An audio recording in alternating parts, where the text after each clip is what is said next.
annonceurs, chefs d'entreprise et autres. Bref, population d'ici et d'ailleurs, cet espace vous est réservé pour la promotion de vos produits et activités, non seulement en français, mais aussi en fond, Ditamari, Fulfulde, Batoum, Dendi. À vous le choix. Pour en savoir plus, veuillez nous contacter au numéro suivant 97 64 79 91 ou 97 17 51 35. 2026. Coup d'État, Olivier Boko et Oswald Omeki. Distel Amoussou se prononce enfin. Demandez à Distel Amoussou, journaliste très connu pour ses positions politiques, qui est mieux indiqué pour ramener la victoire à la mouvance en 2026, et il vous dira Olivier Boko.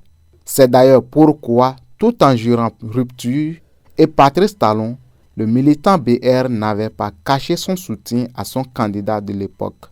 Mais depuis cette tentative de coup d'État contre le président Talon, Distel Amoussou, qui continue de faire des apparitions sur des chaînes de télévision et de radio, se refuse de donner sa position sur cette actualité de coup d'État manqué. Il n'a pas non plus choisi de camp entre le président Patrice Talon et son ancien bras droit Olivier Boko.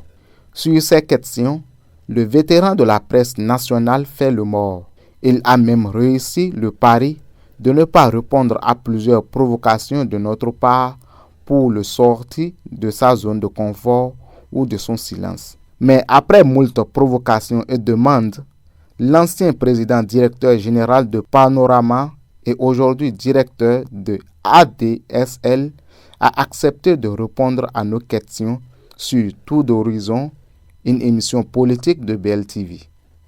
Mais avant, le parfait connaisseur du monde des médias nous a accordé un entretien cadrage pour revisiter les questions et les problématiques de cette émission.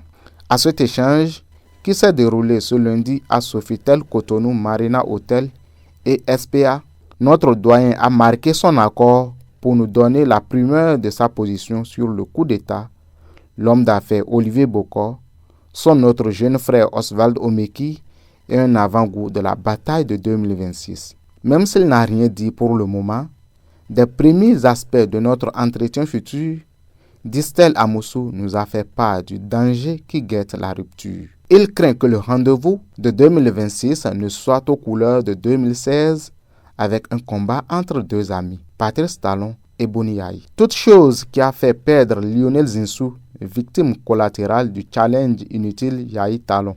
Le politologue et chroniqueur voit se profiler à l'horizon cette saveur d'un challenge Talon Boko qui mettrait en position confortable le président Boni Yayi et son candidat à la présidentielle au détriment de l'héritier direct du président Talon, dont les réalisations militent fortement pour faire passer son choix sans anicroche. Interrogé sur la recette à utiliser par le camp présidentiel pour éviter que le débat électoral ne soit tourné en dérision, le journaliste invite les réseaux de communication de la rupture à un travail de professionnel pour ne pas laisser mourir les efforts de la rupture dans cette boue inutilement puante.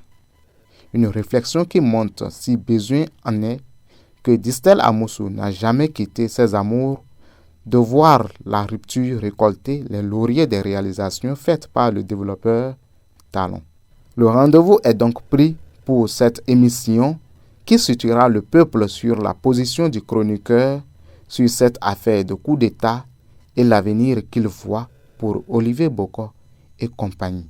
Aboubakar Takou.